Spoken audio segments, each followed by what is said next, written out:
Why does the $500,000 watch last forever, get passed down like a family heirloom, and never lose its shine, while a $20 watch from the drugstore can't survive more than a year before its cheap plastic straps or its battery dies? I mean, in theory, both of these watches do the same thing. They tell time. But the answer isn't in the price or the intended function, it's in the craftsmanship. The expensive watch is handmade by skilled artisans, meticulously crafted with the finest materials and precision tools. And the $20 watch? That's a product of an assembly line churned out in bulk and built to work just long enough to not feel like a scam. One is crafted with care and meant to stick around forever, and the other is crafted to be consumed quickly. This same logic can be applied to movies. Why do some movies feel like timeless works of art lasting for generations while others barely make it past their box office debut? The answer lies in the difference between handcrafted, auteur-driven cinema and blockbusters made in an assembly line. Assembly line filmmaking does not work, overall at least. Of course, there are a few outliers here and there, but when you're creating art in that type of way, the heart and the craftsmanship gets eliminated, or at least diluted, in the favor of what makes the most profit. And that's never the way to make lasting art. Think about a handmade leather shoe.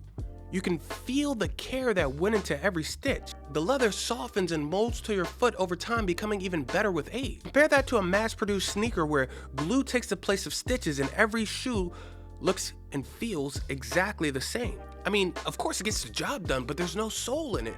In fact, you toss it as soon as the soul wears out. The same thing goes for films. When you look at something crafted by a singular creative vision, like Christopher Nolan's Inception or Denis Villeneuve's Dune, you can see the love and meticulous care behind it. These movies aren't just about delivering a product, they're about telling a story in a way that the director only could. Now take a look at the modern MCU and DCU. A lot of these films aren't stitched together, they're glued together. Even when one movie stands out like Avengers Endgame, it's an outlier in a sea of formulaic, disposable titles. You get the sense that they're not made to last, but they're made to keep you coming back for the next one. And these big movies are notoriously made in an assembly line style. A lot of times the artistic decisions are made before a director even is hired. Assembly line filmmaking is just not the way to go. Back in the early 20th century, Henry Ford revolutionized the automobile industry with the assembly line. Cars that once took days to build could now be produced in hours. But what was the catch? Well, each car was the same and craftsmanship gave way to efficiency. And it seems like a similar shift is happening in Hollywood. Studios like Disney have crafted their own assembly lines, cranking out superhero movies, spin-offs, and live-action remakes at a breakneck and industrial pace. The MCU is the Ford Model T of cinema, consistent, reliable, but lacking the uniqueness of a Ferrari, handcrafted in Maranello. And of course, every now and then Marvel gives you a Black Panther or a Winter Soldier, but those are more akin to a high-quality Toyota, keeping the car analogy going. But so many of their films are indistinguishable from one another. I mean, I sit in the theater knowing exactly what's going to happen next, which is exactly what they want. They're designed to fill seats, sell merchandise, and set up the next sequel. Compare this to someone like Quentin Tarantino or Wes Anderson. Their movies are like bespoke suits, carefully measured, tailored, and infused with personality. Now, you may not love the choices that they make, but you know that their fingerprints are all over it. Star Wars is a perfect case study for assembly line filmmaking. When George Lucas was in charge, the original trilogy was groundbreaking. Even though he didn't direct all three, you can tell that he was the singular voice behind these films, shaping the galaxy far, far away with an obsessive attention to detail. And even the prequels, with all of their perceived flaws, are uniquely singular in their vision. Love them or hate them, they felt like they came from Lucas. Then Disney bought Lucasfilm and put it on the assembly line. Sure, The Force Awakens was fun, a greatest hits album of the original trilogy, but as the sequels went on, you could feel the disconnect. Different directors, competing visions, and a lack of overall cohesiveness turned the sequels into a mess. It's like building a table where all the legs are crafted by a different person. It wobbles, it creaks, and it doesn't hold up over time.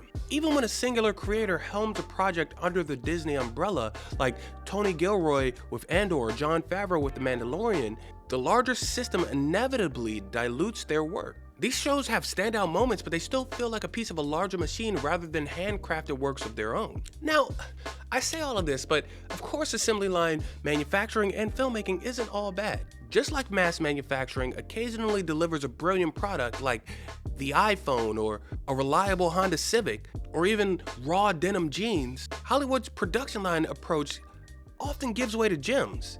Avengers Infinity War and Endgame are arguably two of the best blockbusters of the last decade, and they work because they build on years of groundwork and payoff with emotionally resonant storytelling. But all of the films leading up to that weren't necessarily great. A lot of them were predictable, rinse and watch, cookie cutter films. Most of the films in the MCU we're not going to be talking about in 50 years. For every Endgame, there's 2 Ant-Man and the Wasps. These films aren't necessarily meant to last. They're meant to get you to buy a ticket, eat some popcorn, and forget about them as soon as you leave the theater, or plant little seeds for the actual films that they care about. Contrast this with something like The Godfather, which people are still dissecting and debating decades later. Here's the thing.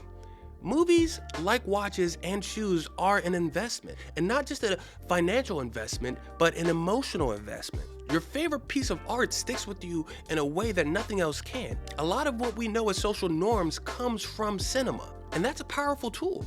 A film made with care and artistry will stand the test of time. You can watch Blade Runner or The Shawshank Redemption today, and they feel just as fresh and impactful as the day they were released. They were crafted to last. Meanwhile, the average blockbuster is like fast fashion, trendy for a while but destined for the bargain bin. And while there's a place for disposable art and entertainment, just like there's a place for cheap sneakers, there's something deeply satisfying about a film that you can feel the craftsmanship and the hands that created it all over it. The problem with assembly line filmmaking is that it treats movies like products and not art.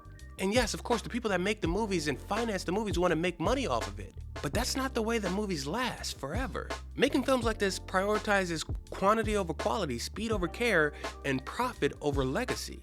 And while yes, the occasional masterpiece does emerge from this system, the majority of the films are like that $20 watch, disposable and designed to be replaced.